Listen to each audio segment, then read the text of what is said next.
Hello students, class ninth. हाँ जी, तो last class में हम लोग टिश्यूज़ पढ़ रहे थे। एपिथेलियल टिश्यू जो था that was on going. Animal tissue start करवाया था। एनिमल टिश्यूज़ में आप लोगों को बताया गया था कि जो एनिमल बॉडी है, एनिमल बॉडी में वेरियस फंक्शंस परफॉर्म करने के लिए अलग अलग टिश्यू जो हैं वो प्रेजेंट हैं। ठीक, कुछ टिश्यूज़ ऐसे हैं जो प्रोटेक्शन दे रहे हैं, कुछ टिश्यूज़ सेंस करने में हेल्प कर रहे हैं कि आसपास क्या हो रहा है, सराउंडिंग्स में क्या हो रहा है, ये सब चीज़ें। ओके, और कुछ टिश्यूज़ मूवमेंट में हेल्प कर रहे हैं क्योंकि आप लोग जानते हैं animal body is motile in nature, वो मूव कर सकती है, एक जगह से दूसरी जगह जा सकती है। तो अलग अलग फंक्शन परफॉर्म करने के लिए अलग अलग टिश्यूज़ एनिमल बॉडी में प्रेजेंट है। लास्ट क्लास में नर्वस टिश्यू कंप्लीट हो गया था। उसमें आप लोगों को नर्व सेल भी बनवाया गया होगा और कुछ उसके जनरल फंक्शंस, कुछ पार्ट्स के, वो सब बता दिए गए होंगे। आज की क्लास में हम लोग एपिथेलियम पढ़ेंगे, एपिथेलियल टिश्यू पढ़ेंगे। ठीक है भाई, क्लास थोड़ा ध्यान से समझेंगे। इजी है, कुछ वैसे टफ नहीं है, बट स्टिल देखो। तो जो एनिमल बॉडी है, एनिमल बॉडी में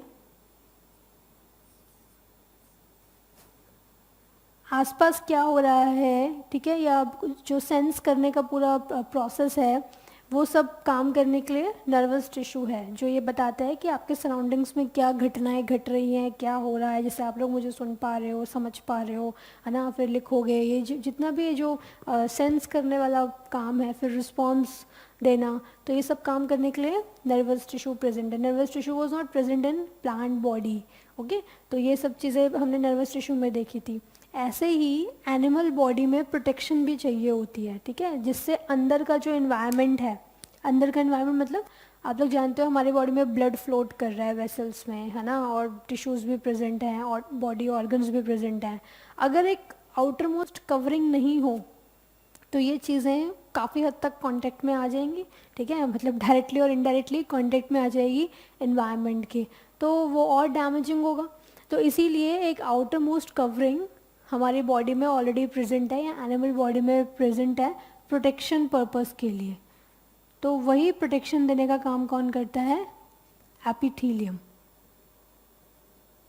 ठीक है, उसी वही एपिथेलियल टिश्यू या फिर एपिथेलियम टिश्यू जो है वो प्रोटेक्शन प्रोवाइड कराता है। अब इसको बहुत ध्यान से समझिएगा कि कैसे प्रोटेक्शन प्रोवाइड कराता है और ये कितने तरीके का होता है।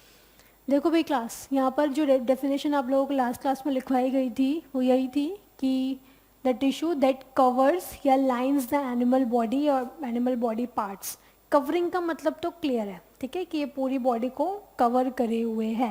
एपिथेलियम टिश्यू ने पूरी बॉडी को कवर करके रखा हुआ है। स्किन उसका एक एग्जाम्पल है, तो स्किन एक एपिथेलियल टिश्यू हो गई या एपिथेलियम हो गई। लेकिन ये दूसरा वर्ड आ रहा है लाइन। लाइन करने का मतलब क्या होता है? लाइन करने का मतलब होता है जैसे ये फॉर एग्जांपल एक मैंने ऑर्गन दिखा दिया। कौन सा ऑर्गन है ये? हाँ, जाना पहचाना लग रहा है कुछ। स्टमक। तो ये जो स्टमक है इसमें ये कैविटी है। कैविटी मतलब एक खाली स्थान, एम्प्टी स्पेस। तो ये जो कैविटी है इसको लाइन करने के लिए, लाइन करना मीन्स बाउंड्री बनाना। तो ये इस तरीके से इस पार्ट में बाउंड्री आपको मिल जाएगी। ये जो बाउंड्री बनाने का काम है, लाइनिंग कर, इसी को ही लाइनिंग कहा जाता है, ठीक है। तो कैविटी की boundary banana that is lining. तो लाइनिंग करने के लिए या कवरिंग करने के लिए कौन सा टिश्यू प्रेजेंट होता है? Epithelial tissue. ऐसे ही ये ब्लड वेसल मैंने दिखाई, तो ब्लड वेसल में यहाँ पर ये कैविटी हो गई, एम्प्टी स्पेस, और यहाँ पर लाइनिंग कौन करेगा? एपिथेलियम। ठीक है, तो इस तरीके से एपिथेलियम टिश्यू दो काम करेगा, या तो ये मेनली कवरिंग करेगा या फिर ये लाइनिंग करेगा। और भी फंक्शंस परफॉर्म करता है, ठीक है, लेकिन मैंने आपको मेन फंक्शन बता दिया कवरिंग का और लाइनिंग का। और दोनों में डिफरेंस भी समझ में आ गया, लाइनिंग से क्या मतलब है, कवरिंग से क्या मतलब है। अब आगे बात करते हैं कि ये एपिथेलियम टिश्यू जो कि एनिमल बॉडी में प्रेजेंट है, ये एनिमल बॉडी में कवरिंग और लाइनिंग के अलावा और क्या काम करता है, कैसा दिखाई देता है ना, और इसके और क्या क्या फंक्शंस होते हैं, बॉडी में कहाँ कहाँ और मिलता है स्किन के अलावा, तो ये सब चीज़ें हम जानने की कोशिश करते हैं। तो अब इसमें आप लोग देखो, पहले एक दो बातें लिखो भाई।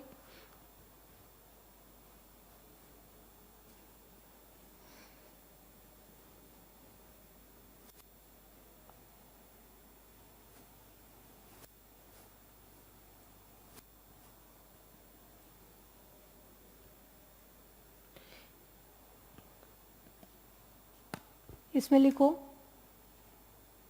Epithelium on the basis of shape,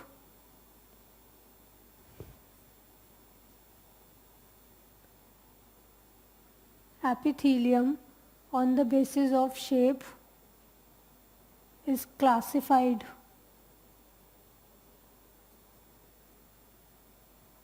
into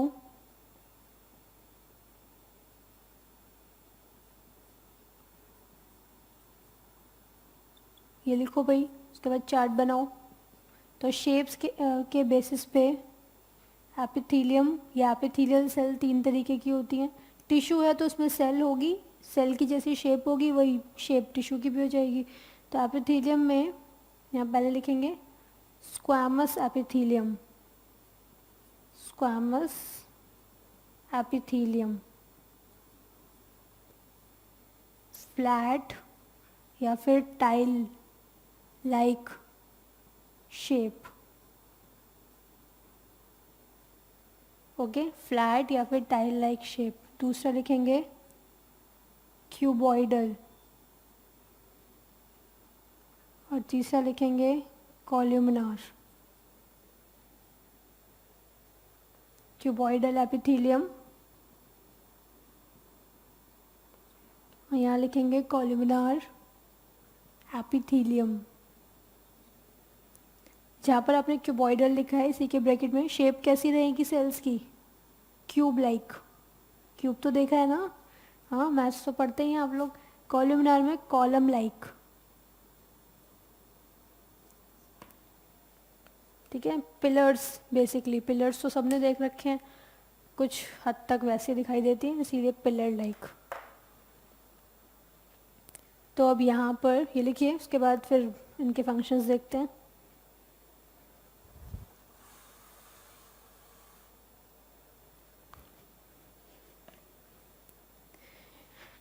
जहाँ पर आपने स्क्वामस लिखा है ये सब बॉक्स में पैक कर दो भाई।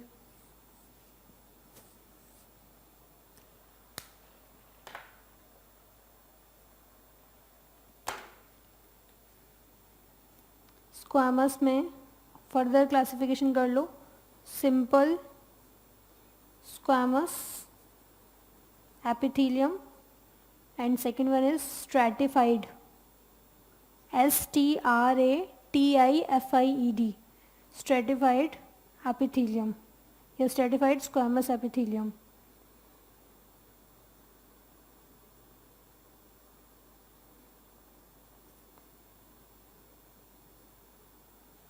ये लिखिए।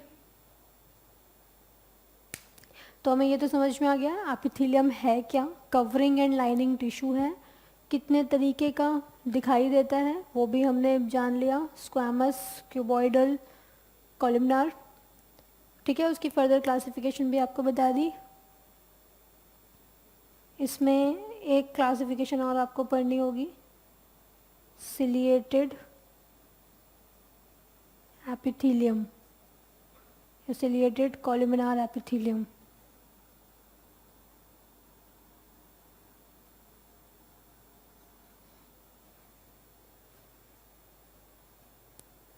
हाँ जी क्लास, अब ज़रा समझो। देखो, तो स्क्वामस एपिथेलियम जो है इसकी शेप कैसी बताई आपको, हर एक सेल कैसी दिखाई देती है, बिल्कुल फ्लैट टाइल की तरह दिखाई देती है। टाइल्स तो सबने देखी हुई है ना, तो बिल्कुल फ्लैट शेप रहती है, इसलिए इसका नाम पड़ गया स्क्वामस एपिथेलियम, मतलब टाइल लाइक, ठीक। अब दो यहाँ पर क्लासिफिकेशन देख सकते हैं आप, एक है सिंपल और दूसरा है स्ट्रेटिफाइड। सिंपल का मतलब जब एक ही लेयर आए, ठीक है, यानी कि स्क्वामस एपिथेलियम की अगर एक ही लेयर आ रही है, ठीक, तो उसको आपने क्या बोल दिया, सिंपल। और अगर बहुत सारी लेयर्स आ जाएं तो नाम क्या हो जाएगा, स्ट्रेटिफाइड। स्ट्रेटा वर्ड लगाते हैं लेयर्स के लिए, ठीक है। तो यहाँ पर हो ना हो जो स्क्वामस एपिथेलियम है उसकी कई सारी लेयर्स आती होंगी, ठीक, और इसलिए उसका नाम क्या पड़ गया, इससे बनने वाले टिश्यू का नाम क्या पड़ गया, स्ट्रेटिफाइड एपिथेलियम या स्ट्रेटिफाइड स्क्वैमस एपिथेलियम। क्यों ऐसा नाम दिया? क्योंकि एक तो कई सारी लेयर्स में है इसलिए स्ट्रेटिफाइड, दूसरा हर एक सेल इसकी टाइल लाइक दिखाई दे रही है तो इसलिए स्क्वैमस, ठीक है, और ये कवरिंग या लाइनिंग कर रहा होगा कहीं ना कहीं, इसीलिए क्या नाम पड़ गया? एपिथेलियम। तो तीनों वर्ड्स इस तरीके से क्लियर हुए। तो स्ट्रेटिफाइड स्क्वैमस एपिथेलियम इसीलिए इसका ऐसा नाम पड़ा क्योंकि ये प्रोटेक्शन दे रहा है, टाइल जैसी शेप है इसकी सेल्स की, और कई सारी लेयर्स में ये प्रेजेंट है। अब यहाँ पर बात ये आती है कि इतनी सारी लेयर्स की ज़रूरत क्या पड़ी जब काम एक से ही चल रहा था? तो सिंपल से भी तो काम चल सकता था। तो स्ट्रेटिफाइड की नीड क्या है? स्ट्रेटिफाइड एपिथेलियम प्रेजेंट होता है स्किन में, और आप लोग जानते हैं skin is outer most covering, ऐसा है या नहीं? आउटर मोस्ट कवरिंग है ना, तो जो चीज़ आउटर मोस्ट है जिसको प्रोटेक्शन देनी है उसको बहुत सारी लेयर्स में होना नेचुरल है, बहुत ज़रूरी है। जो चीज़ अंदर प्रेजेंट है वहाँ तो चलो एक लेयर से भी काम चल जाएगा, लेकिन जो बाहर इन्वायरमेंट को फेस कर रही है, बाहर की कंडीशन को टॉलरेट कर रही है, देख रही है, उसके कांटेक्ट में है, वहाँ पर कई सारी लेयर्स होना काफ़ी ज़रूरी है, ठीक है। तो इसीलिए जो स्किन है that is the best example of stratified squamous epithelium. Skin is composed of many layers, उसमें कई सारी लेयर्स आती हैं, ठीक। इसीलिए स्किन जो है वो स्ट्रेटिफाइड स्क्वैमस एपिथेलियम का एक एग्जाम्पल है। यानी कि स्किन में कौन सा एपिथेलियम मिलता है? स्ट्रेटिफाइड स्क्वैमस एपिथेलियम, ओके, क्योंकि प्रोटेक्शन दे रही है तो इसलिए एपिथेलियम, और उसकी हर एक सेल टाइल जैसी दिखाई दे रही है और कई सारी लेयर्स में बनी हुई है स्किन, इसीलिए स्ट्रेटिफाइड। ओके, तो ये बात तो आपको बता दी। अब दूसरी बात हम करते हैं सिंपल स्क्वामस एपिथेलियम की। सिंपल अपने नाम की तरह सिंपल है, ठीक। ये आपको कहाँ मिलेगा? जैसे ये लंग है, सॉरी लंग्स तो सबने देख रखे हैं, तो जो लंग्स हैं उसमें एक बड़ा फाइन स्ट्रक्चर होता है जिसको बोलते हैं एल्वियोलस। रेस्पिरेटरी सिस्टम नोज से स्टार्ट होता है ना, तो नोज से जब वो स्टार्ट होता है देन नॉस्ट्रिल, ठीक है, जहाँ से एयर अंदर जा रही है, देन आगे फर्दर दूसरे पार्ट्स आते हैं, फिर ट्रैकिया आता है। ट्रैकिया यानी कि विंड पाइप, विंड पाइप फिर स्प्लिट हो जाता है दो लंग्स के अंदर, दो लंग्स जो है यहाँ बन जाते हैं, ऐसा है या नहीं? तो ये जो लंग्स बने हैं इन्हीं लंग्स के अंदर फर्दर और ब्रांचिंग होती है, ये ट्यूब्स और जैसे ये ट्रैकिया आ रहा, ट्रैकिया और स्प्लिट कर गया और बाइफिकेट कर गया, और बाइफिकेट करते करते बहुत सारी ट्यूब्स बन जाती हैं, और उन्हीं ट्यूब्स की एंडिंग में कौन आता है? ये बैलून लाइक स्ट्रक्चर आता है। इस बैलून लाइक स्ट्रक्चर को क्या कहते हैं? एल्वियोलस, ठीक है। मैंने आप लोगों को क्या बताया कि जो लंग्स हैं, लंग्स दो होते हैं नंबर में, नोज़ से स्टार्ट होता है रेस्पिरेटरी सिस्टम, ठीक है, ब्रीदिंग सिस्टम, तो यहीं यहाँ से ही एयर जाती है, आप यहीं से सांस लेते हैं। तो नोज़, देन उसके बाद नॉस्ट्रल या आगे अंदर यहाँ विंड पाइप होता है, तो जो विंड पाइप होता है, ट्रैकिया होता है, ये स्प्लिट कर जाता है, बाइफिकेट कर जाता है, और फिर फर्दर बहुत सारी ट्यूब्स में ये बट जाता है। यहाँ पे बहुत फाइन नेटवर्क मिलेगा आपको ट्यूब्स का, ठीक है, ट्यूब लाइक स्ट्रक्चर का। तो ये जो ट्यूब्स हैं इन्हीं ट्यूब्स की एंडिंग में ये बलून लाइक स्ट्रक्चर आता है, और इसी बलून लाइक स्ट्रक्चर को आप क्या बोलते हैं? एल्वियोलस। एल्वियोलस एक के लिए है, ठीक है, इसका प्लूरल होता है एल्वियोलाई, एल्वियोलाई, ठीक है, प्लूरल है ये। तो ये एल्वियोलस का क्या रोल होता है? ये एल्वियोलस डिफ्यूजन ऑफ गैसेस में मदद करता है। डिफ्यूजन ऑफ गैसेस का मतलब क्या हुआ? देखिए यहाँ एल्वियोलस मैंने दिखाया, ये कैविटी है, कैविटी को कौन सा टिश्यू लाइन करेगा? लाइनिंग टिश्यू कौन है? एपिथेलियम। तो एपिथेलियम जो है इस तरीके से लाइन करेगा, कोई स्पेस नहीं है इनके बीच में, ठीक है। तो ये दिखा दिया एपिथेलियम। एक ही लेयर दिखाई है, तो अगर एक लेयर दिखाई है और शेप कैसी है सेल्स की? टाइल जैसी, तो टाइल जैसी है तो स्क्वामस होगा पक्का, और क्योंकि एक ही लेयर दिखाई है तो सिंपल होगा या स्ट्रेटिफाइड होगा? सिंपल होगा, ठीक है। तो ये सिंपल स्क्वामस एपिथेलियम जो है ये किसकी बाउंड्री बनाता है, किसको लाइन करता है? एल्वियोलर कैविटी को या एल्वियोलस को, सिंपल अगर हम बोले तो। और इसमें यहाँ पे फिर इसका क्या रोल हो जाएगा? Diffusion of gases. Diffusion of gases बोले तो एयर आ रही है नोज से, ठीक है, ये एयर आ रही है, अल्टीमेटली ट्यूब्स में चली जाएगी, ट्यूब्स में जाने के बाद कहाँ पहुँच जाएगी? एल्वियोलस में, फाइन। और एल्वियोलस जो है इसके चारों ओर ब्लड वेसल रहती है, ये है ब्लड, ठीक है, ब्लड वेसल जिसमें ब्लड फ्लोट करता है। तो इसी ब्लड में आरबीसीज भी हैं, रेड ब्लड सेल्स हैं, और ये जो रेड ब्लड सेल्स हैं ये क्या कैरी करते हैं, गैसेस कैरी करते हैं, ऑक्सीजन कैरी करते हैं। तो इस एयर में जो भी ऑक्सीजन है वो ऑक्सीजन किसको क्रॉस करते हुए जाएगी, एपिथेलियम, सिंपल एपिथेलियम को, ठीक है। और इनके अंदर जो भी गैसेस होगी वो कहाँ जाएगी, वापस एल्वियोलस में, और फिर वो एल्वियोलस से उल्टा रास्ता तय करेगी और बाहर निकल जाएगी, ठीक है।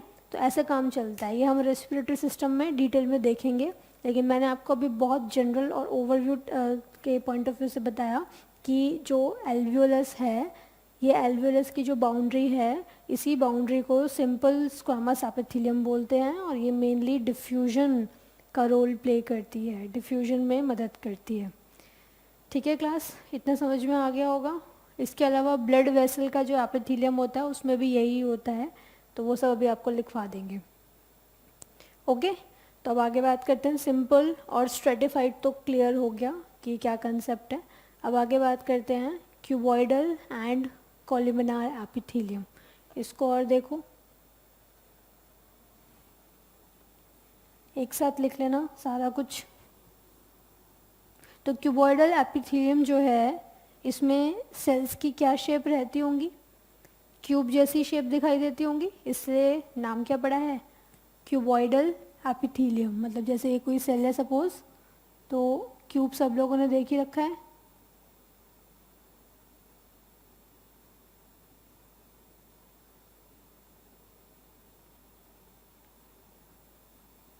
तो क्यूब जैसी शेप इसकी दिखाई देती है।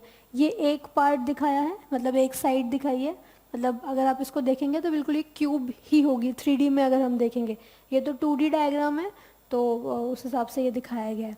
तो क्यूबॉइडल एपिथेलियम इज, इनमें जो सेल्स हैं that is of cube shape, ठीक है। अब ये कहाँ मिलती हैं, कहाँ प्रेजेंट होती हैं क्यूबॉइडल एपिथेलियम, इसको और समझते हैं ध्यान।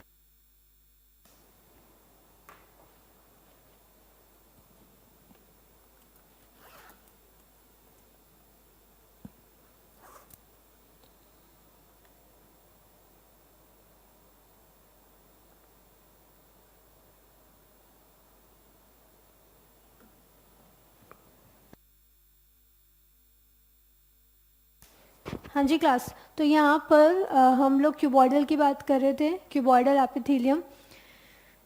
क्यूबॉइडल एपिथेलियम में जो सेल्स हैं इनकी शेप आपको बताई क्यूब शेप्ड। अब ये कहाँ मिलती हैं, ये आपको मिलेंगी किडनी ट्यूब्यूल्स में, ठीक है, किडनी ट्यूब्यूल्स, या फिर बात करी जाए ducts of salivary glands, ducts of salivary glands, इनको और समझते हैं।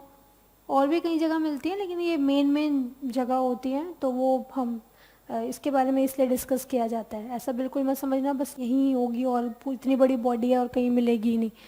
तो ये जो किडनी ट्यूब्यूल्स है, ये क्या है आप लोग जानते हैं, जो किडनी है, किडनी बीन शेप स्ट्रक्चर है, बीन शेप स्ट्रक्चर मतलब बिल्कुल बीन्स की तरह, राजमा की तरह।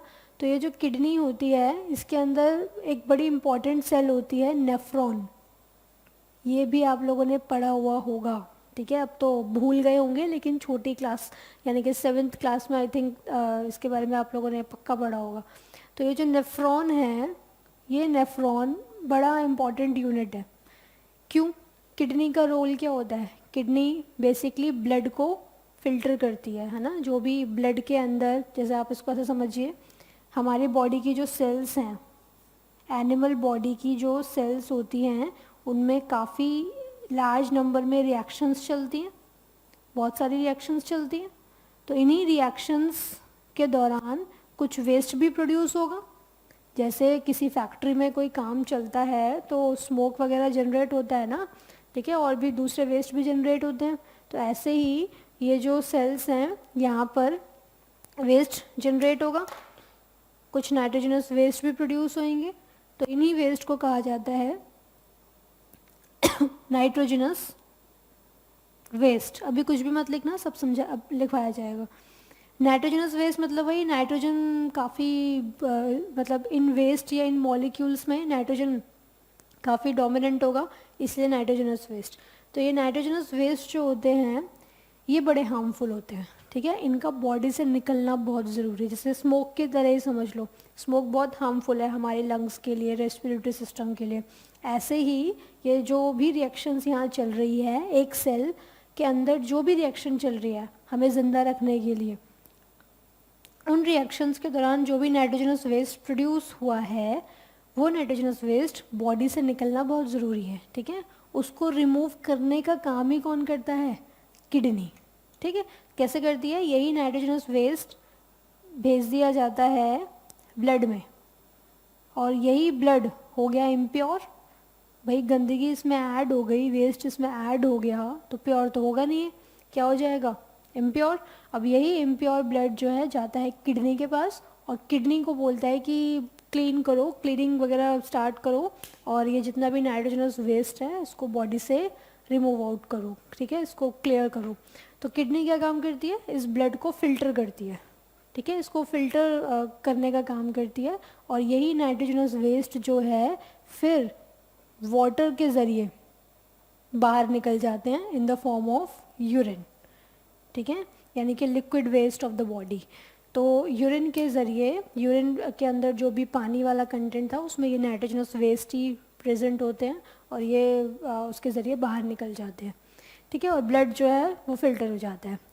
तो अब यहाँ पर जो किडनी है उसमें वो फिल्टरिंग यूनिट्स कौन सी हैं जो ब्लड को फिल्टर कर रही है, और इतना तेज़ी से फिल्टर कर रही है, और इतना लार्ज अमाउंट में फिल्टर कर रही है? क्योंकि आप खुद सोचो, हमारी बॉडी में इतनी सारी सेल्स हैं, इतनी सारी सेल्स कितना नाइट्रोजनस वेस्ट प्रोड्यूस करती होंगी, तो ये नाइट्रोजनस वेस्ट तो हर सेकेंड क्लीन करना बहुत ज़रूरी है।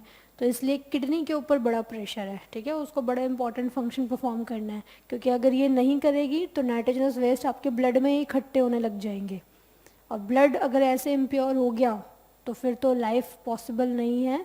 क्योंकि जब गंदगी इतना स्पेस ऑक्यूपाई कर लेगी, इसको ऐसे समझ लीजिए, तो काम की चीज़ कैसे वहाँ पर रहेगी? तो बहुत डेफिशिएंसी हो जाएगी आपकी बॉडी में न्यूट्रिएंट्स की या फिर गैसेस की, और फिर सर्वाइवल नहीं हो पाएगा, ठीक है, मोटे मोटे तौर पर हम ऐसे समझ सकते हैं। तो ये जो किडनी है इसमें वो फिल्टरिंग यूनिट्स कौन सी होती है? नेफ्रॉन।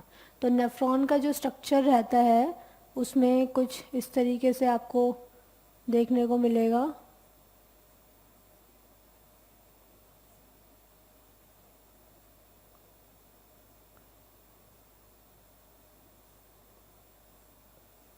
ये नेफ्रॉन का स्ट्रक्चर है, रफ स्केच बनाया जा रहा है भाई, ठीक है भाई क्लास। तो इसी नेफ्रॉन के स्ट्रक्चर में आप देखो, आपको ट्यूब जैसे स्ट्रक्चर ही दिखाई दे रहे हैं, ट्यूब ही तो है, एक पाइप ही तो है। तो ये जो ट्यूब लाइक स्ट्रक्चर है, इसी ट्यूब में कैविटी भी है, स्पेस दिखाई दे रहा है। इसी कैविटी को कौन लाइन करता होगा? कौन सा एपिथेलियम लाइन करता होगा? Cuboidal epithelium. तो क्यूबॉइडल एपिथेलियम जो है वो किडनी ट्यूब्यूल्स की लाइनिंग बनाता है। किडनी के ट्यूब्यूल्स यही मतलब tubular part of the nephron, और इसी ट्यूबुलर पार्ट में जो एपिथेलियम होता है वो होता है क्यूबॉइडल एपिथेलियम, ठीक है। ट्यूबुलर पार्ट मतलब ये पूरा पार्ट जो है दैट इज ट्यूबुलर पार्ट। तो यहाँ एपिथेलियम बनेगा क्यूबॉइडल एपिथेलियम, ठीक है। और यहाँ पे ये क्या फंक्शन परफॉर्म करता होगा? बेसिक सी बात है कि जो भी ब्लड फिल्टर हो रहा होगा, फिल्टर होने के बाद नाइट्रोजनस वेस्ट को, जैसे फिल्टर हुआ ब्लड तो नाइट्रोजनस वेस्ट को यहाँ पर भेज देते हैं। ये छलनी लगी हुई है, ठीक है, इसको आप एक तरीके से सीप समझ लो, छलनी समझ लो। तो ब्लड यहाँ पर फिल्टर होता चला जाता है, और जो इम्प्योरिटीज़ है वो यहाँ डिपॉजिट हो जाती है, ठीक है, इम्प्योरिटीज़ यहाँ डिपॉजिट हो जाती है। यही इम्प्योरिटी जो यहाँ डिपॉजिट हुई है इसको रिमूव करना है। रिमूवल के लिए पानी भी चाहिए, ठीक है, और हम बहुत सारा पानी भी नहीं निकाल सकते, पानी को बचाना भी ज़रूरी है, ठीक है, ऐसे तो बहुत पानी पीना पड़ेगा हमें। तो इसीलिए जो किडनी के ट्यूब्यूल्स होते हैं, ये जो किडनी के ट्यूब्यूल्स दिखाए, ये पानी का एब्जॉर्प्शन भी करते हैं कि बहुत सारा पानी ना निकल जाए यूरिन में, पानी बचा भी रहे शरीर में, क्योंकि बॉडी को पानी चाहिए ही चाहिए। तो ये किडनी के जो ट्यूब्यूल्स हैं इनमें जो एपिथेलियम है, क्यूबॉइडल एपिथेलियम, ये वाटर को एब्जॉर्ब करने में मदद करता है, ठीक है, वाटर का एब्जॉर्प्शन कराने में हेल्प करता है, ये वाटर भी और कुछ ज़रूरी मिनरल्स वगैरह भी। तो ये सब चीज़ें एब्जॉर्ब कराने का काम क्यूबॉइडल एपिथेलियम भी करता है, ज़रूरत पड़ती है तो सिक्रीशन भी करता है। तो एब्जॉर्प्शन और सिक्रीशन का जो फंक्शन है ये किसका हो गया, क्यूबॉइडल एपिथेलियम। ठीक है भाई क्लास, तो ये तो हमें समझ में आ गया। पूरा किडनी ट्यूब्यूल्स आपको बता दिया कि किडनी के अंदर वो जो यूनिट है दैट इज़ नेफ्रॉन, और नेफ्रॉन के अंदर ये ट्यूब्यूल्स वाला पार्ट है, इसी ट्यूब्यूल्स में क्यूबॉइडल एपिथेलियम रहता है। और क्यूबॉइडल एपिथेलियम क्या रोल प्ले करता है, एक्सेस जो पानी है वो बाहर ना निकले, क्योंकि देखो नाइट्रोजनस वेस्ट बिना पानी के नहीं निकलेगा, ठीक है, हमारी बॉडी में, तो पानी के ज़रिए ही उसको निकालना होगा। लेकिन अब ऐसे ही अगर हम पानी बहाते रहे तो हमारी बॉडी में डेफिशिएंसी हो जाएगी पानी की, ऐसा ना हो, इसीलिए वाटर को एब्जॉर्ब भी करना बहुत ज़रूरी होता है कि एक्सेस पानी ना निकले। तो वो एब्जॉर्ब कराने का काम कौन करता है, क्यूबॉइडल एपिथेलियम। फिर दूसरा आप लोगों को बताया ducts of salivary glands, ducts of salivary glands, वहाँ पर भी क्यूबॉइडल एपिथेलियम प्रेजेंट होता है। इसको भी समझिए भाई, सलाइवरी ग्लैंड्स कहाँ प्रेजेंट होते हैं, ये तो बेसिक सी बात है, तो बता ही देंगे आप लोग। माउथ तो देखा है ना सब लोगों ने, हाँ, माउथ जैसा कुछ ऑर्गन। तो जो माउथ होता है, माउथ में क्या क्या चीज़ें मिलती हैं, क्या क्या सामान मिलता है, माउथ में आपको टीथ मिलेंगे, टंग, और तीसरी चीज़ सलाइवरी ग्लैंड्स। ठीक है क्लास, टीथ का रोल सबको पता है, च्यूइंग के लिए ये हेल्प करते हैं, tongue mixing of food with the saliva, swallowing में हेल्प करती है, बोलने में मदद करती है ना, किसी की जीभ पकड़ लो तो बोल नहीं पाएगा बंदा, ऐसा होता है नहीं। तो टीथ और टंग का रोल तो हमें छोटी क्लासेस से क्लियर है। सलाइवरी ग्लैंड्स जो हैं इसको समझते हैं, ग्लैंड का मतलब कोई भी वो सेल या कोई भी वो टिश्यू या कोई भी वो बॉडी पार्ट जो कुछ सिक्रीट करे, जो कुछ रिलीज करे, ठीक है, उसको आप बोलते हैं ग्लैंड, जो कुछ सिक्रीट करता है या जो कुछ रिलीज करता है। तो ये क्या सिक्रीट करते होंगे, नाम क्या पड़ा है इनका, सलाइवरी ग्लैंड्स। तो ये क्या सिक्रीट करते होंगे, सलाइवा, ठीक है, ये सिक्रीट करते हैं सलाइवा। तो सलाइवा जो है ये हमारे माउथ में कॉन्टिन्यूसली प्रोड्यूस होता ही रहता है, एक वाटरी कंटेंट, इसको आप आसान भाषा में बोल सकते हैं watery content present in the mouth. तो ये जो वाटरी कंटेंट है ये बेसिकली प्रोड्यूस कराया जा रहा है सलाइवरी ग्लैंड से, ठीक है। आप लोग फील कर सकते हैं कि जैसे टंग का जो पार्ट है, टंग से ठीक नीचे आप मतलब ये फील कर सकते हैं कि सलाइवरी ग्लैंड है और वो सलाइवा सिक्रीट कर रहे हैं, है ना। ऐसे ही चीक वाला पार्ट या फिर ये जो जॉ है, अपर जॉ और लोअर जॉ, ठीक है, तो यहाँ से भी सलाइवा प्रोड्यूस होता है। तो यहाँ से अगर प्रोड्यूस हो रहा है तो हो ना हो इन जगहों पर सलाइवरी ग्लैंड होता होगा, तभी सलाइवा प्रोड्यूस हो पा रहा है। तो सलाइवरी ग्लैंड्स जो हैं ये सलाइवा प्रोड्यूस करते हैं, और इन ग्लैंड्स का जो स्ट्रक्चर रहता है उस स्ट्रक्चर में ट्यूब्स भी आती हैं, ठीक है, ट्यूब्स के ज़रिए ही तो निकालेंगे। सपोज ये कोई ग्लैंड है तो ये ग्लैंड कुछ ट्यूब रहेगी ना इसमें, तो ये जो ट्यूब रहती है इसी को आप बोलते हैं डक्ट। डक्ट का मतलब ट्यूब, किसकी ट्यूब, सलाइवरी ग्लैंड की ट्यूब। तो इसी डक्ट में कौन सा एपिथेलियम रहता है, क्यूबॉइडल एपिथेलियम, ठीक है। तो यहाँ जो डक्ट है ये क्यूबॉइडल एपिथेलियम है। क्यूबॉइडल एपिथेलियम यहाँ सिक्रीशन का रोल प्ले कर रहा है।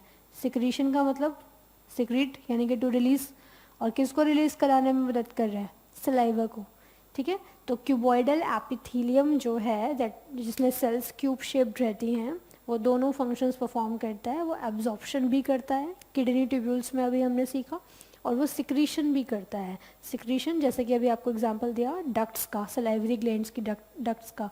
तो यहाँ पे क्यूबॉइडल एपिथेलियम सिक्रीट करेगा, क्या सिक्रीट करेगा, सलाइवा सिक्रीट करेगा, ठीक है। और सलाइवा बहुत ज़रूरी है, इसके बहुत फंक्शंस होते हैं जो हम डाइजेस्टिव सिस्टम में पढ़ेंगे। मैं आपको अभी बहुत जनरल अगर बता दूँ तो सलाइवा फूड को एक तरीके से स्टिकी बना देता है जिससे वो इजीली स्वेलो किया जा सके, क्योंकि कोई रफ चीज़ है तो वो आसानी से पास नहीं होगी ना, लेकिन वही वो स्मूथ हो जाए तो वो आसानी से पास हो जाएगी, ठीक है। तो उसको स्टिकी बनाने का काम, एक स्मूथनेस उसको देने का काम सलाइवा करता है, ठीक है भाई क्लास। तो ये तो था क्यूबॉइडल एपिथेलियम के बारे में। पहले आप लोग इतना लिख लो, या कॉलमनार एपिथेलियम भी समझ लीजिए, फिर हैंड टू हैंड, वो भी कंप्लीट हो जाएगा। कॉलमनार एपिथेलियम ज़्यादा बड़ा नहीं है, छोटा सा ही है। ये इंटेस्टाइन में प्रेजेंट होता है, ठीक है। इंटेस्टाइन की ट्यूब्स को लाइन करता है कॉलमनार एपिथेलियम। कॉलमनार एपिथेलियम में शेप कैसी रहेगी सेल्स की? कॉलम शेप्ड, पिलर लाइक, ठीक है। मतलब सेल्स काफ़ी लॉन्ग होती है कुछ इस तरीके से, इसीलिए इनको आप क्या बोलते हैं? कॉलमनार एपिथेलियम, ठीक है। न्यूक्लियस इनका थोड़ा बेस में प्रेजेंट होता है, ऐसे आप लोग और दिखा सकते हैं। तो ये जो कॉलमनार एपिथेलियम है ये मिलेगा इंटेस्टाइन वाले एरिया में, ठीक है। और इंटेस्टाइन यानी कि जैसे आप लोग जानते हैं, सपोज ये ईजोफेगस है, oesophagus, then stomach, then intestine, small intestine, और उसके बाद लार्ज इंटेस्टाइन,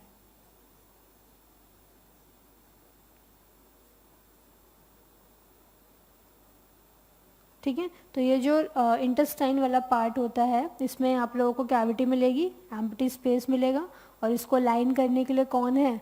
कॉलमनार एपिथेलियम। तो कॉलमनार एपिथेलियम वहाँ पर क्या रोल प्ले करता होगा?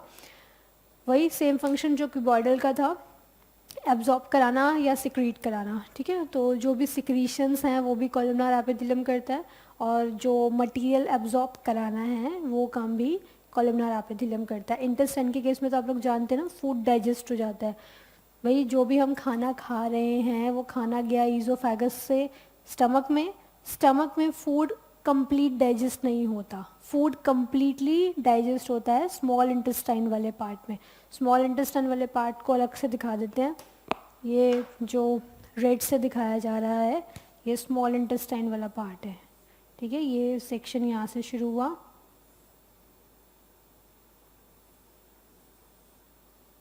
ये स्मॉल इंटेस्टाइन वाला एरिया है।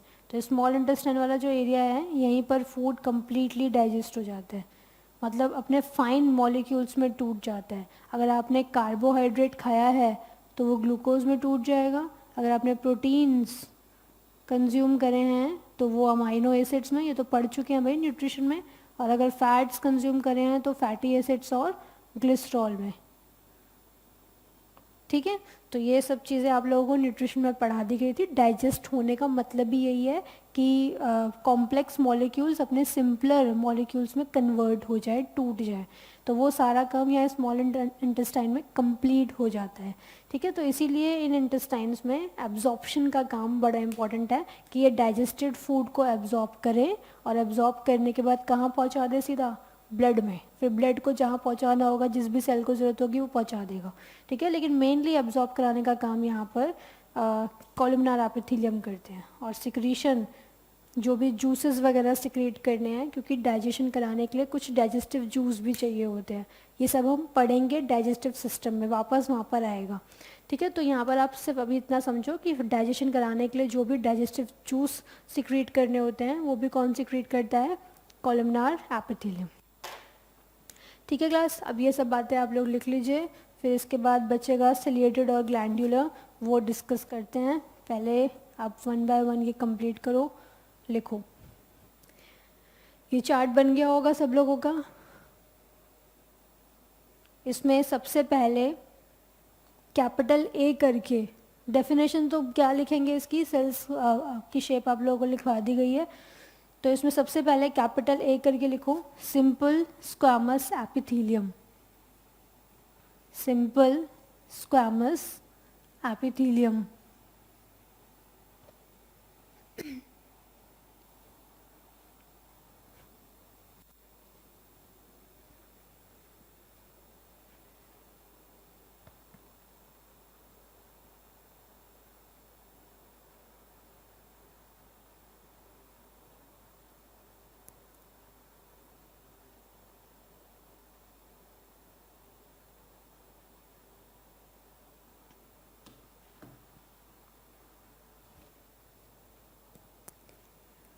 इसमें लिखेंगे number 1 simple squamous epithelium,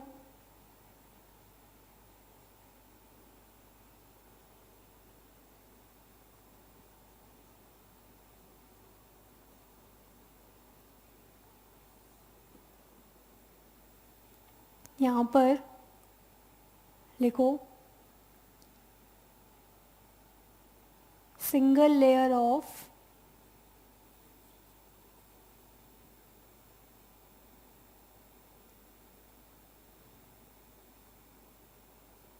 flat shaped cells constitute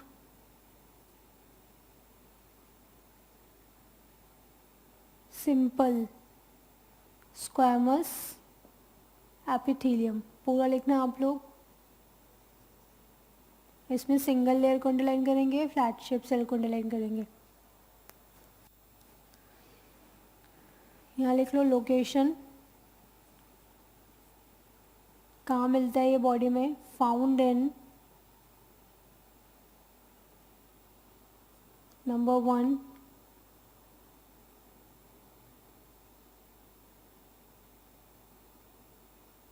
lines blood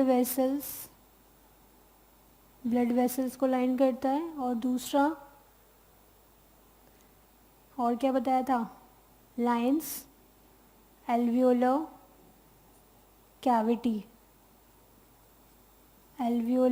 cavity को लाइन करता है।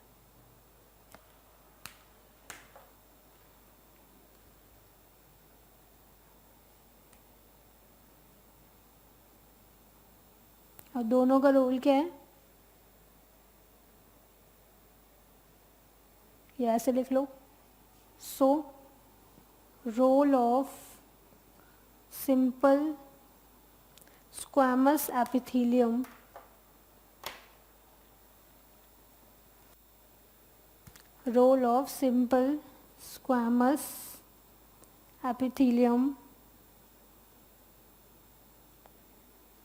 is diffusion।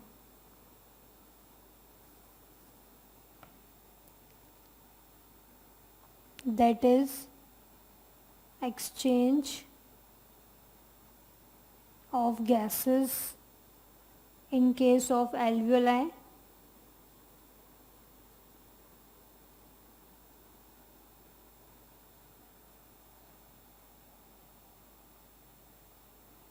and transportation of molecules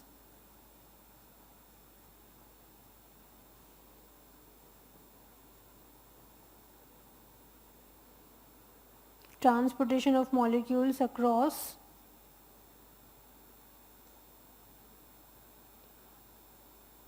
in case of blood vessels। कोई कंफ्यूजन ना हो इसलिए आप लोग डायग्रामेटिकली भी रिप्रेजेंट कर लेना ये लिखने के बाद। ये है एल्वियोलर कैविटी,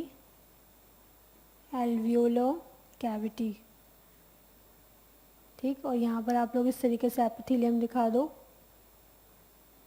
लेबलिंग कर दो। क्या नाम है इसका, सिंपल स्क्वैमस एपिथेलियम, ठीक है। और यहाँ पर दिखा दीजिए ब्लड वेसल, रेड में दिखा दो भाई, ये है ब्लड वेसल।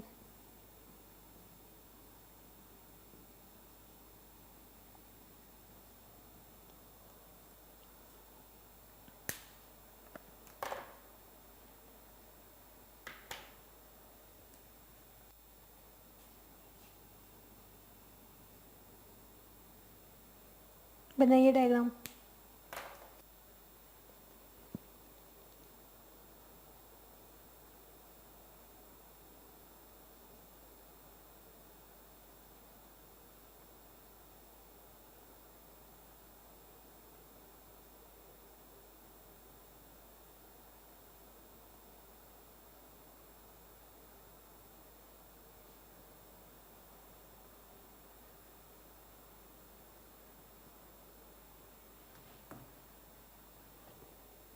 हाँ जी डन।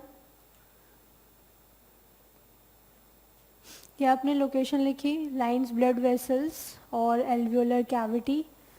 इसमें लंग एल्वियोलर कैविटी, ठीक है, लिख लो लंग एल्वियोलर कैविटी। और एक और लिख लो लाइंस माउथ या buccal cavity.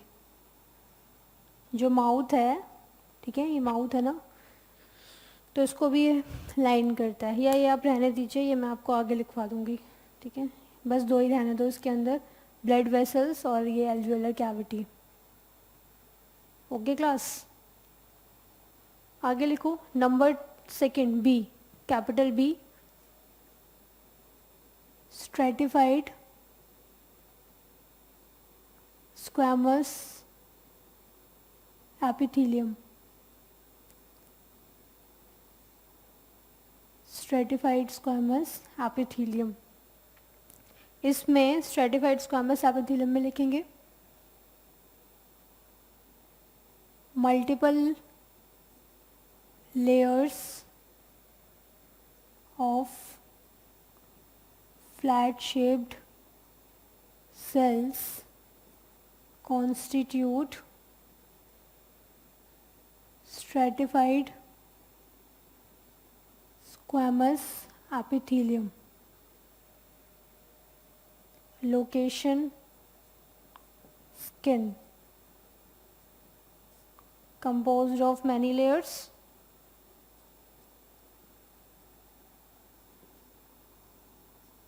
as provides protection, ठीक है, क्योंकि ये प्रोटेक्शन काफ़ी प्रोवाइड कराती है, तो इसमें आ गया स्ट्रेटिफाइड में कैपिटल सी डाल के।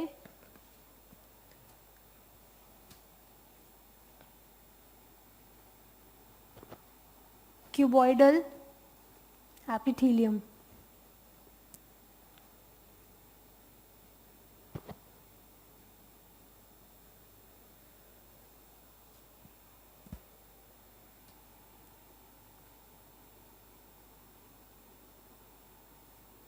क्यूबॉइडल एपिथेलियम, क्यूबॉइडल एपिथेलियम में लिखो क्यूब शेप्ड सेल्स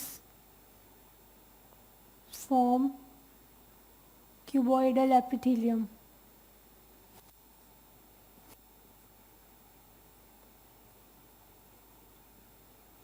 लोकेशन लिखो इनकी, found in kidney tubules,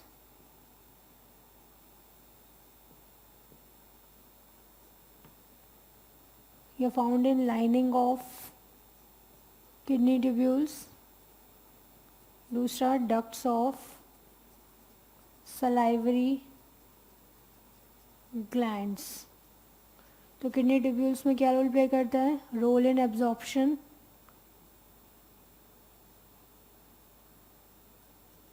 of water and other components, दूसरे कंपोनेंट्स को एब्जॉर्ब करना, to prevent excessive loss, excessive loss of water, ठीक है, उसको प्रिवेंट करने के लिए ये एब्जॉर्ब करता है। सलाइवरी ग्लैंड्स में लिख लो, यहाँ क्या रोल है, रोल इन क्यूबॉइडल एपिथेलियम का सलाइवरी ग्लैंड्स में क्या रोल है, रोल इन सिक्रीशन। सिक्रीशन का मतलब to release of what, to release saliva, और सलाइवा क्या होता है, वाटरी कंटेंट इन माउथ। लिखिए इसको,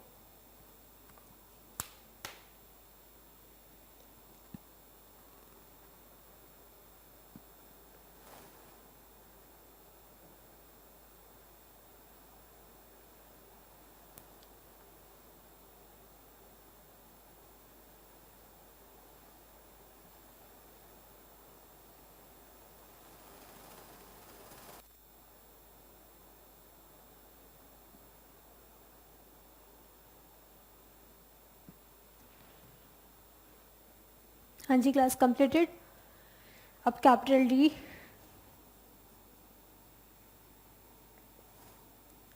columnar epithelium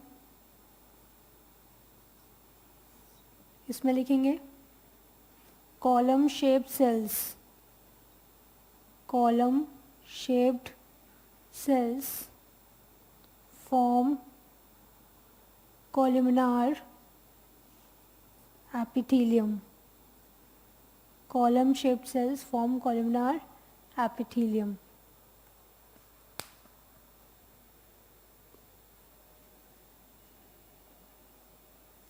Location,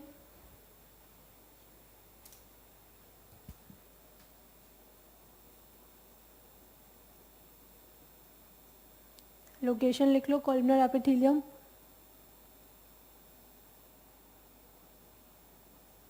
in the linings of intestines, और रोल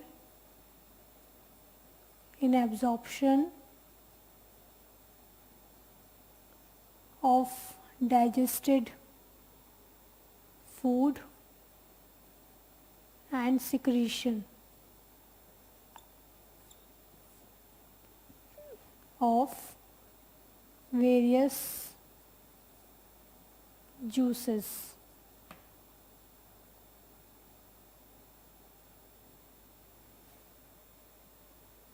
ये हो गया लोकेशन, और रोल भी इसी के साथ कंप्लीट हो गया है। इसके बाद कैपिटल ई डाल के नेक्स्ट लिखो ciliated columnar epithelium। अगली हेडिंग बनाइए ciliated columnar epithelium, बनाइए जल्दी।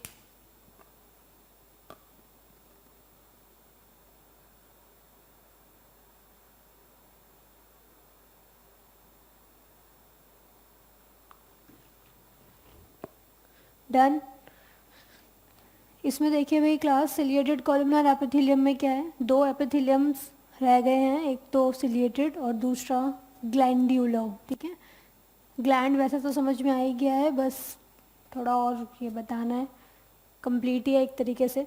सिलिएटेड कॉलमनर एपिथेलियम के केस में क्या है कि यहाँ पर नाम ही समझ में आ रहा है, columnar means column shaped cells, तो सेल्स यहाँ पे बिल्कुल पिलर लाइक होंगी।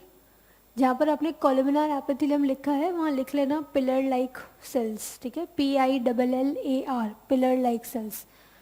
तो यहाँ पे सेल्स जो हैं कुछ इस तरीके से पिलर लाइक होती हैं। ठीक है, तो यहाँ आप देख सकते हैं मैंने सेल दिखाई, न्यूक्लियस भी दिखा दिया, साइटोप्लाज्म दिखा दिया। अब इन्हीं कॉलम शेप्ड सेल से, इन्हीं कॉलम शेप्ड सेल से अगर कुछ इस तरीके से स्ट्रक्चर निकलने लग जाएं, हेयर लाइक, आप लोग देख रहे हैं ना हेयर लाइक स्ट्रक्चर्स निकल रहे हैं, तो ये जो हेयर लाइक स्ट्रक्चर्स होते हैं, इन्हीं हेयर लाइक स्ट्रक्चर्स को क्या कहा जाता है, सीलिया। ठीक है, इन्हें कहेंगे cilia. Cilia basically they are hair like structures which are smaller, which are larger in number. ठीक है, ये काफ़ी सारे होते हैं, काफ़ी आप देख रहे हैं एक ही सेल के अंदर कितने सारे सीलिया आ रहे हैं, और ये शॉर्ट होते हैं, छोटे होते हैं, और बहुत फाइन होते हैं, बहुत महीन होते हैं। तो ये जो सीलिया होते हैं जब ये किसी सेल से एसोसिएट हो जाए, एसोसिएट इन द सेंस कि जैसे ये प्लाज्मा मेम्ब्रेन है, यही प्लाज्मा मेम्ब्रेन की वजह से ये सीलिया बनते हैं, इसको आप ऐसे समझ लीजिए। तो ये जो सीलिया जब डेवलप हो जाते हैं तो वर्ड लग जाता है सीलिएटेड, और जिस सेल में डेवलप हुए हैं उस सेल का नाम आ जाता है। तो कॉलमनार सेल में डेवलप हुए हैं इसलिए सिलिएटेड कॉलमनार एपिथेलियम। तो अब ये सीलिया हेयर लाइक स्ट्रक्चर है, आप देख रहे हैं एक ब्रश सा बन गया है, ब्रश तो सब लोगों ने देख ही रखा है ना, तो बिल्कुल एक ब्रश लाइक अपीयरेंस आ जाती है। तो जहाँ ब्रश जैसा काम रिक्वायर्ड होगा वहीं ये सीलिया प्रेजेंट होते होंगे। ठीक है, या जहाँ आगे किसी को धकेलना होगा, पहुँचाना होगा, वहीं ये प्रेजेंट होते होंगे। तो ये आपको कहाँ कहाँ मिलते हैं, सबसे पहले तो ये आपको मिलते हैं रेस्पिरेटरी सिस्टम में।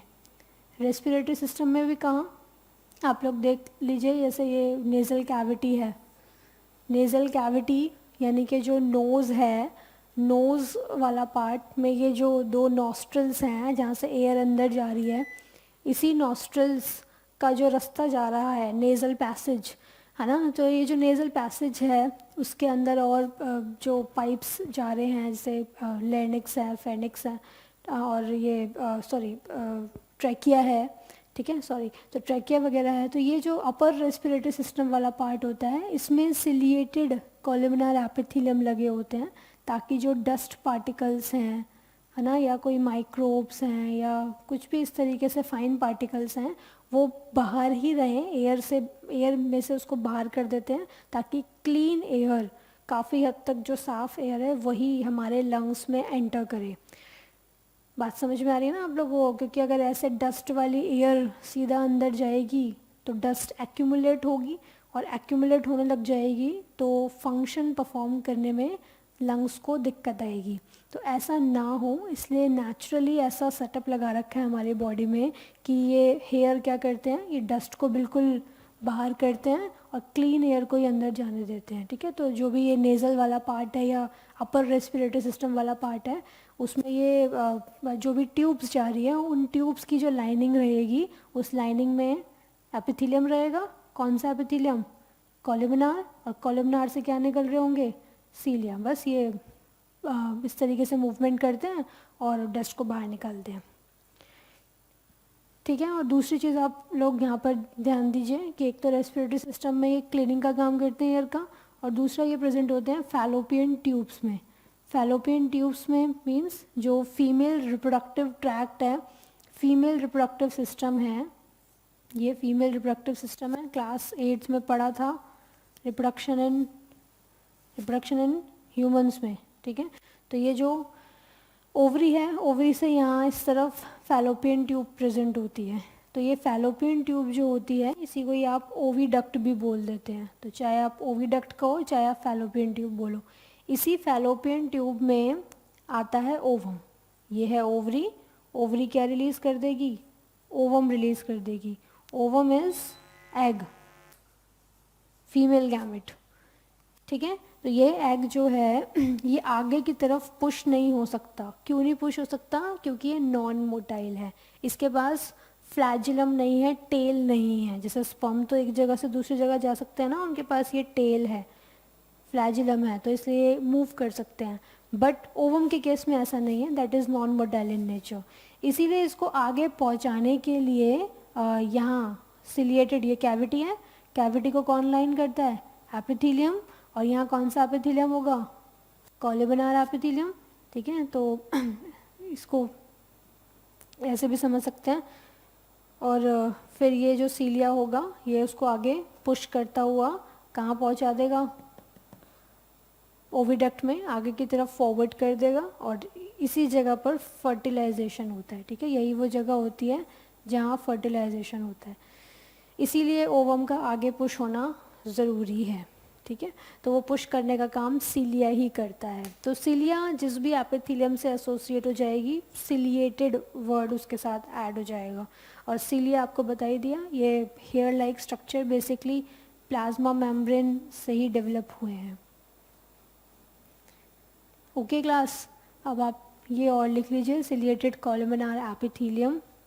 ये डायग्राम बना लो, यहाँ न्यूक्लियस दिखाओ, ये साइटोप्लाज्म हो गया, ठीक है। ये हो गया सिलिएटेड कॉलमनार एपिथेलियम। और लास्ट एक और समझ लो, ये लिखवा दिया जाएगा अभी, एक और समझ लीजिए। लास्ट है वो ग्लैंड्यूलर एपिथेलियम। ग्लैंड्यूलर एपिथेलियम यानी कि अगर कोई एपिथेलियम, कोई एपिथेलियल टिश्यू ग्लैंड का काम करने लग जाए, ग्लैंड यानी कि जो कुछ सिक्रीट करे, जो कुछ रिलीज करे, फाइन। तो अगर कोई एपिथेलियम है, सपोज यही एपिथेलियम मान लो थोड़ी देर के लिए, यही कुछ सिक्रीट कर रहा है, कुछ रिलीज कर रहा है, तो आप उस एपिथेलियम को क्या बोल देंगे? ग्लैंड्यूलर एपिथेलियम, ठीक है। जैसे हमारी आइज़ में टीयर ग्लैंड्स हैं, टीयर ग्लैंड्स क्या प्रोड्यूस करते हैं?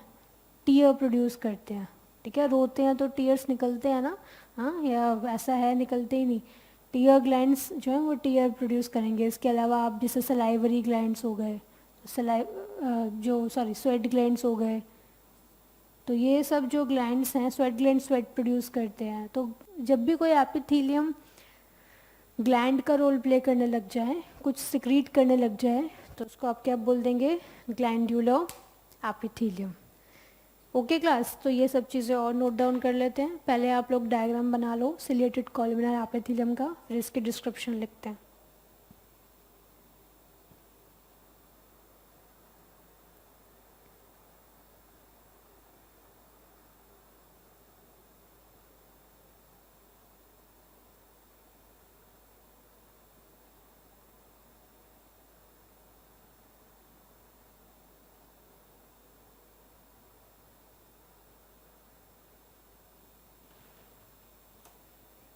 हाँ जी, बन गया। तो सिलिएटेड कॉलमनार एपिथेलियम में ही लिखिए आगे। डायग्राम हो गया होगा आप लोगों का। Cilia are fine hair like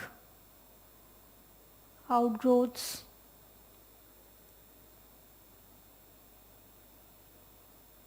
fine hair like which are very large in number, number में काफ़ी सारे होते हैं ये। ciliated columnar epithelium, एक लाइन छोड़ के लिखना ये वाला सेंटेंस, फाउंड इन, यहाँ लिख लीजिए, respiratory tract,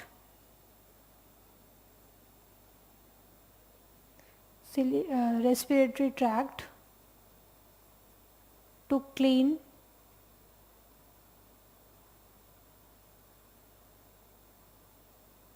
to pass clean air.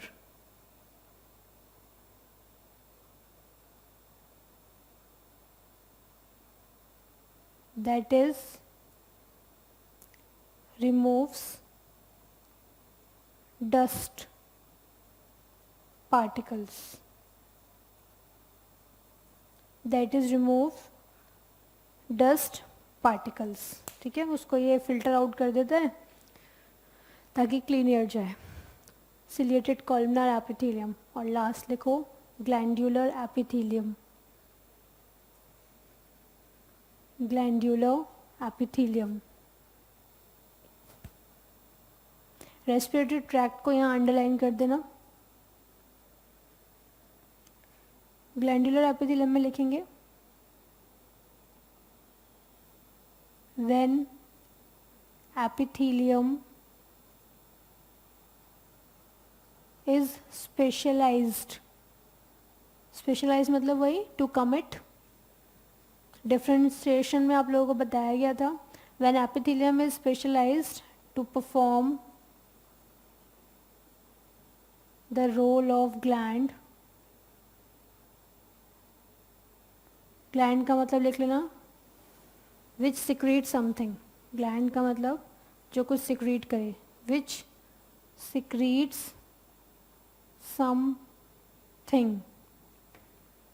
When epithelium is specialized to perform the role of gland called glandular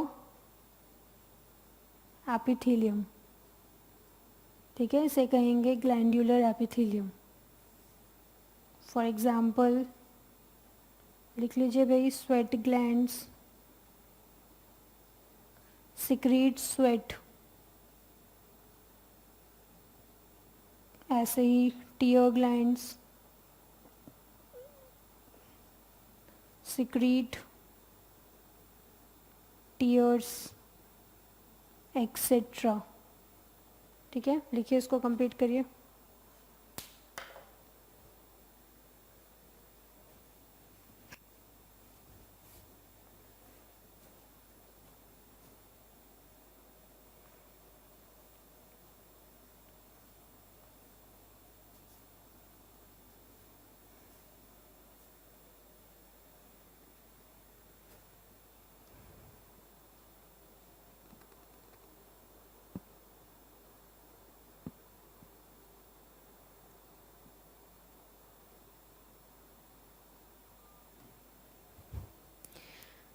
तो एपिथेलियम कंप्लीट हो गया है। लास्ट क्लास में नर्वस सिस्टम, नर्वस टिश्यू भी कंप्लीट हो गया था। एनिमल टिश्यूज़ 4 तरीके के बताए ना, epithelium, connective, muscular and nervous, ठीक है। तो नर्वस तो कंप्लीट हो ही गया था लास्ट क्लास में, इस क्लास में एपिथेलियम कंप्लीट हो गया है।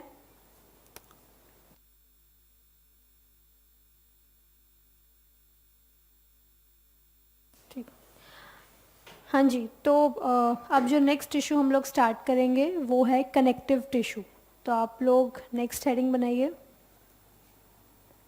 Connective tissue. नंबरिंग उसी हिसाब से करना, जैसे नर्वस टिश्यू कैपिटल डी डाल के ही करना।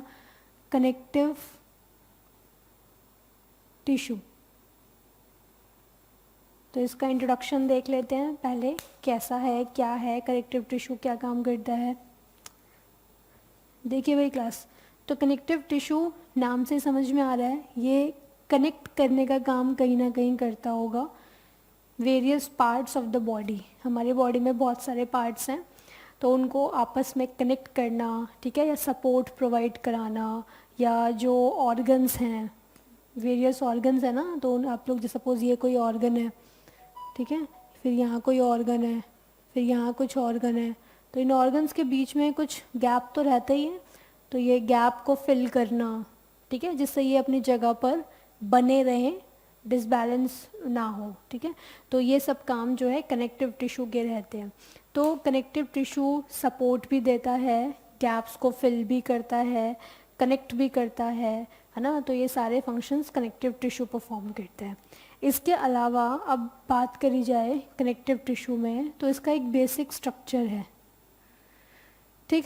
वो बेसिक स्ट्रक्चर हालांकि हम लोग अगली क्लास में डिटेल में डिस्कस करेंगे, लेकिन यहाँ पर जो कनेक्टिव टिश्यू आप लोगों को पढ़ने हैं वो जैसे कि आपको पढ़ना है ब्लड और लिम्फ, ठीक है, ऐसे bone and cartilage, tendons and ligaments, areolar and adipose tissue, तो ये सारे कनेक्टिव टिश्यू आप लोगों को पढ़ने हैं, इनके बीच में डिफरेंस वगैरह देखना है, और बॉडी में ये क्या रोल परफॉर्म करते हैं, ये सब चीज़ें हमें यहाँ पर देखनी है। तो ये कनेक्टिव टिश्यू रहेगा। इसके बाद आपका मस्कुलर टिश्यू बचेगा, तो फिर आपका चैप्टर ऑलमोस्ट कंप्लीट ही है, ठीक है। तो आज आप लास्ट ये चीज़ और ऐड कर लो, कनेक्टिव टिश्यू का सिर्फ एक बेसिक इंट्रोडक्शन लिख लीजिए, इसकी डिटेल डिस्क्रिप्शन हम लोग अगली क्लास में सीखेंगे, ठीक है, स्ट्रक्चर से ही स्टार्टिंग करेंगे। तो कनेक्टिव टिश्यू में लिखो the tissue which connects, the tissue which connects, comma supports, comma supports, comma provides strength, provides strength and shape to the body, provides strength and shape to the body, and fills the gap, fills, Fills, fills the gap between organs, comma डाल के लिखेंगे, called connective tissue, called connective tissue, ठीक है class. तो अब ये जो section रह गया है वो हम अगली क्लास में कंप्लीट करेंगे। इतना हो गया, आप लोग अपने एग्ज़ाम के लिए अच्छे से पढ़ लेना, क्योंकि यही अभी काफ़ी सारा सिलेबस है, तो यही अभी आप लोगों को दिमाग में रखना होगा, ठीक है। तो जो रह गया वो हम अगली क्लास में कंप्लीट कर लेंगे, बिल्कुल भी घबराए नहीं और अच्छे से अपनी तैयारी करें, ठीक है। Okay, all the best, bye bye.